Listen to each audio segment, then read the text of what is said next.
નમસ્કાર વાલા ભાઈ બહેનો, 31 મે વર્લ્ડ નો ટોબેકો ડે. સમગ્ર વિશ્વ તમાકુને ના કહે છે અને એના માટે આ દિવસ ઉજવે છે, વર્લ્ડ નો ટોબેકો ડે. ભારતની અંદર તમાકુ અને તમાકુની પ્રોડક્ટ, જેમાં મુખ્યત્વે ગુટકા, બીડી, સિગરેટ, ખૈની, જરદા, છીકણી આ બધું આવે છે. ગુટકાની અંદર મેં જે અગાઉ કહ્યું એ પ્રમાણે 42 જેટલા કેન્સર કરવા તત્વો છે. WHO કહે છે કે ભારતની અંદર, કાન ખોલીને સાંભળો, WHO કહે છે ભારતમાં રોજે રોજ તમાકુ અને તમાકુની પ્રોડક્ટથી 3700 જેટલા લોકો મૃત્યુ પામે છે. એટલે કે દર 1 મિનિટે 3 લોકો ભારતમાં તમાકુથી મૃત્યુ પામે છે. સમગ્ર વિશ્વમાં ભારત તમાકુનું ઉત્પાદક અને ગ્રાહક બીજા નંબરનું છે. ભારતના ગામડાઓમાં, એટલે 100માંથી 68 ગામડાની અંદર જે 100માંથી 68 ઘરની અંદર તમાકુ લેવામાં આવે છે, જ્યારે સિટીમાં 100માંથી 45 ઘરમાં તમાકુનું સેવન કરવામાં આવે છે.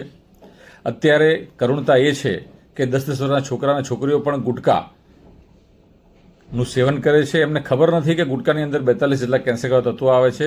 તો આજના દિવસે આપણે તમાકુને ના કહીએ અને આપણી જિંદગીને હા કહીએ. જય હિન્દ, જય ભારત. આ વાત થઈ તમાકુને ના કહેવાની, પરંતુ બીડી અને સિગરેટમાં જે તમાકુ આવે છે એ પણ ફેફસાના કેન્સર કરે છે. ત્યારે એક બીજી ખુશીની વાત એ છે કે જે લોકો તમાકુ ખાય છે, ગુટકા ખાય છે, બીડી સિગરેટ પીએ છે, એમાંથી 60% લોકો તેને છોડવા માટેની ઈચ્છા ધરાવતા હોય છે, પરંતુ તેના વિડ્રોલ સિમ્ટમના કારણે છોડી શકતા નથી. આ માટે હું આપની સેવામાં ઉપલબ્ધ છું. હું ડૉક્ટર રિતેશ પ્રજાપતિ.